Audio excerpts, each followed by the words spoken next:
Maayong adlaw everyone. So welcome to Yap and San Diego Ancestral House diri sa Cebu City.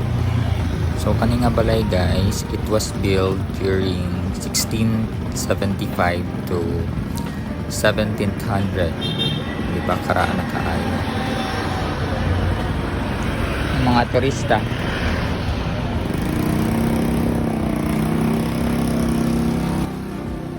Kani nga balay guys, mix ni siya nga influence Filipino and Spanish and Chinese influence ni siya nga balay. So inigsulod nimo kaning duha ay mao ni gitawag nga guardian lion statue. So nakakonpo ni sila sa feng shui.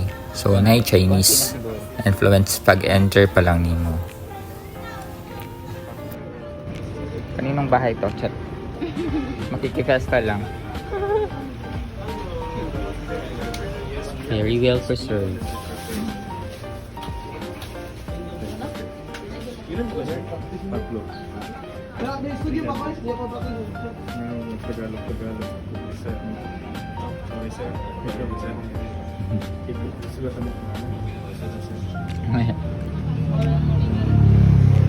Pag may papasok pa, tanungin mo, Chinese, English, Japanese, Tagalog.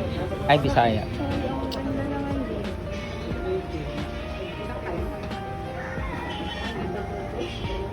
Ay ba yung bilin? Parang horror house. Horror house na ano.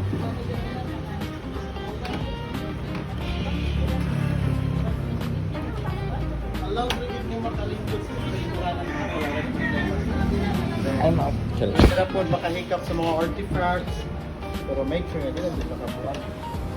So, 350 years old na rin na balay. Ito po ni siya sir, 1675. So, considered na ni siya as one of the oldest houses in the Philippines. Possibly, oldest ni siya na Chinese na balay outside sa China. Then, appeal ni siya sa libro nga yung title Chinese Houses of Southeast Asia. So, original tagiyan ay Chinese merchants, Yap na pamilya. Later generation sa mga Yap, the lineage of Filipino families of Yap sa Philippines. The structure ng balay is 90% original Yap structure. Na mga collections, ipanag-iyap na siya sa lalaki ng mga generation sa family. Mga artifacts na gikan pa 16th century down to 1940s. Wedding picture mga family couple frame, mostly anak sila na nag-iyak karon bro kasi ika-11th generation nariga po sila mga tulong pero maliyas kada sa bato tumulong sa functional public sa taas. The main reason is hindi sila ganahan ngayon patong lang may private na museum para kung bawal picture, video, series pwede din mag-start na likod iba 3 days na nagyawa, last week hindi ko pasok.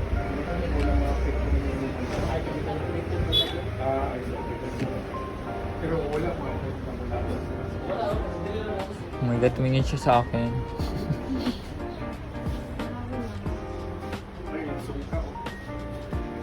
Oo, bito na. Napa ba yan anak sa balay? Sungka. Lang lola ba? So, quick review lang. Kani nga balay, Yap Santiago Ancestral House is one of the most famous historical houses in Cebu. Then, not in Cebu, but in the Philippines also. So, ano siya? So, ang address ani or location is nasa 155 Lopez Haina Corner, Mabini. Sa may parian lang ni nga area guys. So doon lasad ni siya sa cathedral. Doon lang ni sa Colon Street and the Heritage of Cebu Monument. Inside one of the Cebu's oldest neighborhoods. So kani nga balay, it was built in 1675 to 1700 by Don Juan Yap usa siya ka Chinese merchant. Ug ang iyahang wife is si Doña Maria Florido. Kani nga balay considered ni siya as one of the oldest residential houses in the Philippines. So kani nga balay guys gina-pass ni siya sa kanang mga ilang generation, mga pagumangkon hangtod sa karon nga panahon present. Nga gihimo na sad siya nga museum, pero kan pa ni siya, functional pa ni siya. Every weekend daw diri matulog ang mga kuan ng kalahi, yung mga pagumangkon or something. So inigsulod pa nimo ani nga balay guys. Makita nimo no nga made of coral stones ni siya, hardwood or mulavi nga kuan kanang tawag ana tugas, made of tugas, and clay roof ni siya. Ang bubong ani guys is clay. Katong ora bitaw siya og mga kanang yakon siya nga pang roof, imong roof bitaw pare sa kanang sa gawas bitaw nga mga roof. Ano siya? Made. Then 2-story design ni siyang thick walls and wooden beams. So kuan gyud pagka kaayo ilang mga kahoy diri nga gipangubuhat.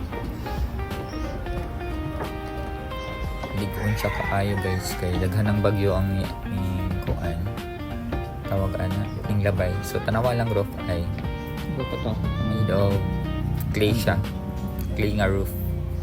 Then ang yung makitaan diri is mga Chinese porcelain and carved wood nga decoration sa maaning mga Santo Niño, ni mga sunod sa padiha. Kaning mga kanang mga bulaklak is made of copies na siya. Grabe kaayo ang Spanish influence ani guys nga balay kay daghan ka makita nga mga rebulto. Sa padiha na interior layout nila. Sama sa windows, dining sets, altars, mga traditional kitchen tools, mga cooking items, antique mga posters, beds, and family bedrooms na adiri. Chinese ceramics, mga from historical dynasty na siya nga mga ceramics.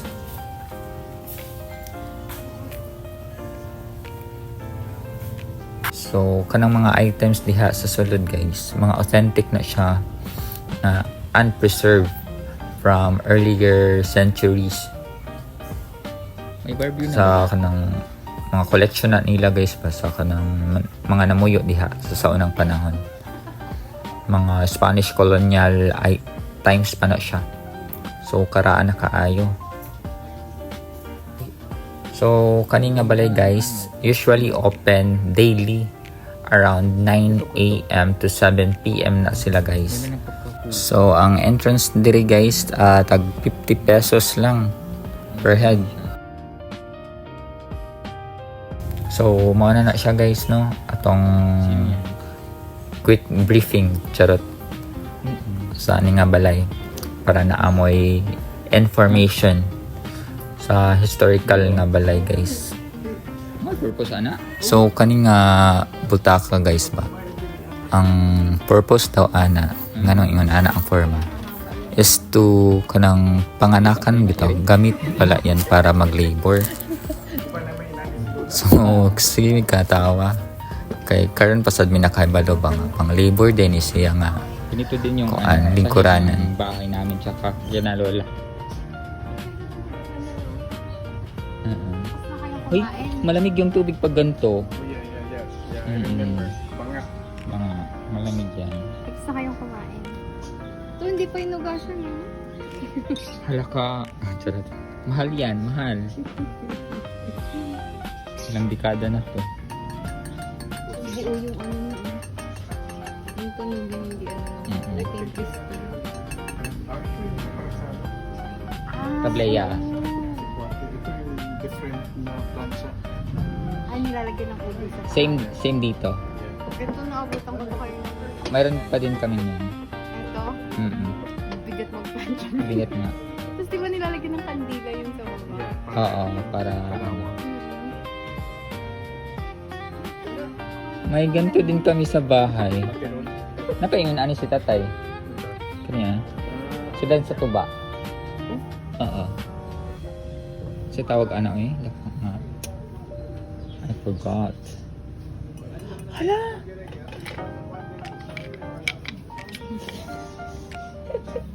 Pagbilang kong 3, charot. Oh, lampaso. Bunot. Bunot sa Tagalog. Pwede ka na. Hiningaw lagi og nani. Wala. So dungaw tayo sa ano, sa bintana. Ay ka. Ang ganda din.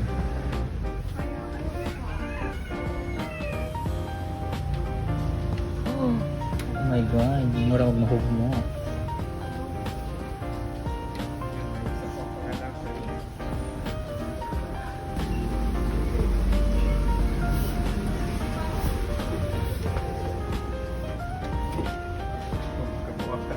Kabuak juga na impas.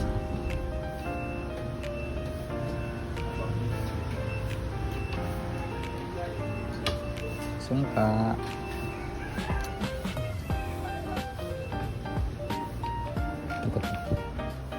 Ano siya nakadrop ka ayaw. Parang takot siya. Parang takot siya.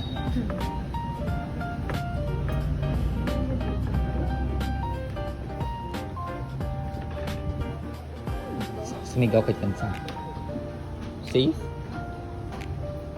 Or magic, ay ano, yung sound something.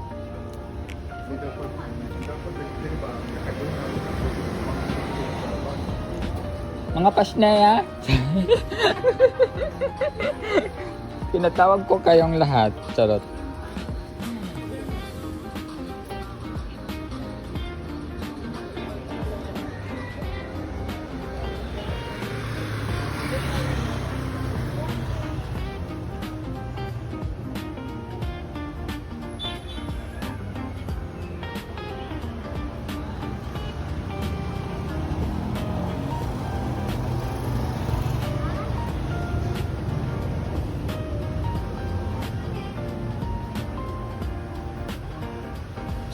Do not touch.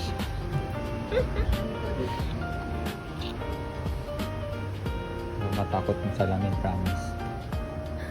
Hindi ako sanay sa salamin.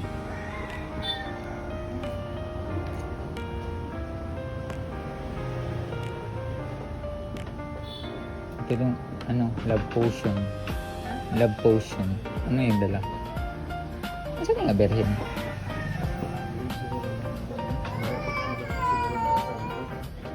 Nadamag ko. Mother of pearl. I don't know.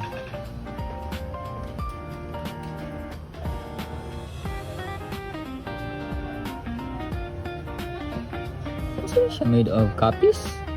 No? Or copies? Ano ba?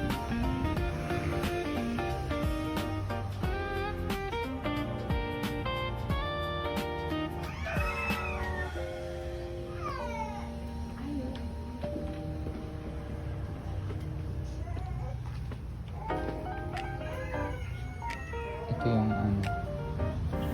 So, that's for today guys. Kay nalubat na ako ang cellphone.